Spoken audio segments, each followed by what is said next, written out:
Panguva ino tona the ruling party ZANU-PF yobuda pachena ichipa ma-stern warnings kune ma-members of the ruling party ZANU-PF vanoonekwa vachisva kusapota bombshell geza vachinzi let's celebrate independence zvedu, but after independence muchaona kuti musoro ichange ichitenderera. Vana pasina buda mashoko atona kuti those guys who are supporting comrade bombshell, especially on the ruling party ZANU-PF, what is my threats. Not about subscribe or like or drop the bell icon.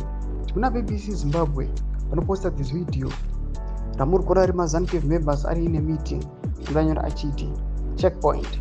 Those who have been supporting comrade bombshell blessed Sugeza in the ZANU-PF will be handed after Independence Day.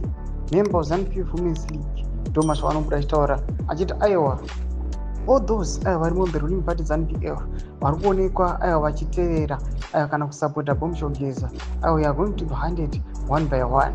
Mashoko atiri kuona kuti ari a direct threat yatiri kuona kuti all those vari kuuya vachipusha up for the resignation yemutungamiri wenyika, as it is being clearly seen kuti the people who are pushing for mnangagwa's impeachment and removal, they are the very people from the ruling party ZANU-PF. Hapana kana any opposition force it included.